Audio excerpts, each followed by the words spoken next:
Assalamualaikum warahmatullahi wabarakatuh. Perkenalkan, nama saya Rasifa Malvira Salsabila. Pada video kali ini, saya akan menjelaskan hasil resume subbab buku Regional Science Matter, karya Peter Nikam, Chapter 1. Ilmu regional. Bagaimana pentingnya ilmu regional?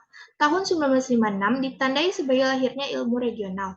Hal ini dikarenakan lahirnya sebuah karya sukses dari Walter Isard yang membahas location and space economy. Pada buku ini, Isard menyoroti masalah proses pembangunan sosial dan pertumbuhan ekonomi yang sebagian besar bersifat kumulatif meskipun terkadang tidak menentu dan resesif. Berbagai tahapan yang dipaksa mulai dari awal dan terjadi di berbagai tempat pada waktu yang berbeda. Dengan berbagai kekuatan budaya, politik, sosial, dan ekonomi yang telah berkembang, fakta ini menunjukkan diferensiasi regional dan kesenjangan yang luar biasa dalam kesejahteraan masyarakat di berbagai wilayah di dunia.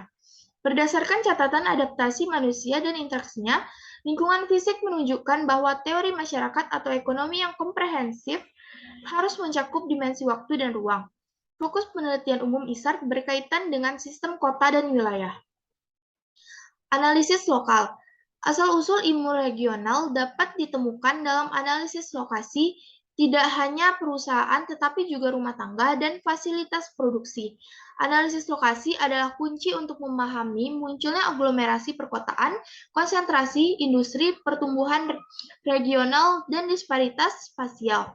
Interaksi spasial misalnya keterkaitan input-output antar wilayah, perdagangan antar wilayah, memainkan peran penting karena ini membentuk kondisi suatu pertumbuhan spasial dan fenomena disparitas spasial. Kebijakan regional dan perkotaan berkaitan dengan pembentukan kembali landscape ekonomi geografis. Kebijakan regional tidak didasarkan pada strategi perintah dan kontrol, tetapi pada ketentuan tongkat dan wortel yang menawarkan hasil yang lebih memuaskan secara sosial dari ekonomi ruang yang dinamis.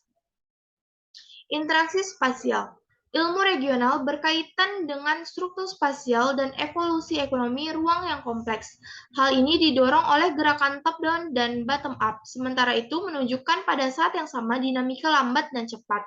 Dalam semua kasus, gesekan jarak, fisik, ekonomi, sosial, kognitif, atau budaya memainkan peran intrinsik seperti yang dikemukakan oleh pendahulu awal ilmu regional. Ekonomi spasial muncul atas keputusan rasional dan interaktif dan multisipitas pelaku ekonomi, baik sisi pendekatan maupun penawaran, seperti munculnya konsentrasi industri skala besar di dekat tempat yang mudah diakses dan pertumbuhan perdagangan antar daerah atau internasional merupakan dua faktor yang saling terkait.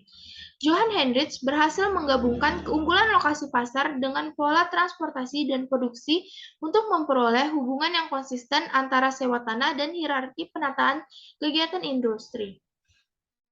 Menurut Profesor Isard, wilayah atau sistemnya adalah organisme hidup yang terdiri dari berbagai unit, politik, ekonomi, sosial, dan budaya. Pola perilaku mereka yang saling bergantung ditentukan oleh faktor psikologis, kelembagaan, alam, dan teknis. Ilmu regional berfokus pada aspek spasial dari perilaku organisme tertentu dan unit komponennya. Ilmu regional bergantung pada konsepsi dan metode dari banyak ilmu lain, khususnya ekonomi, geografi, ilmu politik, sosiologi, dan ekologi. Awalnya konsepsi Profesor Isard dihubungkan dengan teori keseimbangan umum.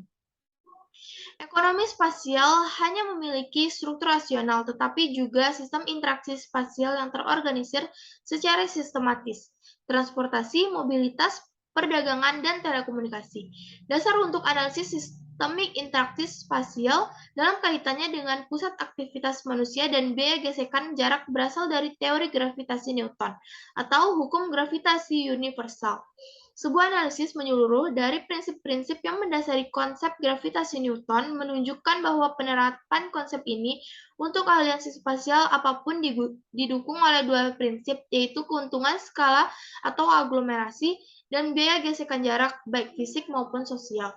Pada prinsip gravitasi dalam ilmu spasial juga telah mendorong pengakuan dan penjelasan struktur hierarkis dalam ruang geografis. Selain tercermin dalam teori tempat sentral kristaller, juga dalam keteraturan pada prinsip statistik berikutnya atau disebut hukum ZIPF. Konteks spasial yang lebih luas. Geografi fisik suatu wilayah, misalnya danau dan pegunungan, memberikan pengaruh penting pada efisiensi atau produktivitasnya, karena dampaknya pada biaya gesekan transportasi. Langkah dari geografi fisik ke lingkungan dalam arti yang lebih luas kemudian menjadi lebih masuk akal. Ruang ekonomi terdiri dari sistem wilayah terbuka dengan tingkat aksesibilitas dan konektivitas yang berbeda. Ketimpangan spasial konsekuen merupakan konstituen yang diperlukan dalam ilmu regional untuk memahami penyebab mendasar dan seringkali persisten dari disparitas spasial merupakan tantangan besar. ISAR telah menawarkan kontribusi intelektual yang besar untuk wawasan komprehensif tentang mekanisme kompleks yang membentuk perkembangan regional dan ketidakseimbangan spasial. Demikian yang dapat saya jelaskan. Sekian, terima kasih.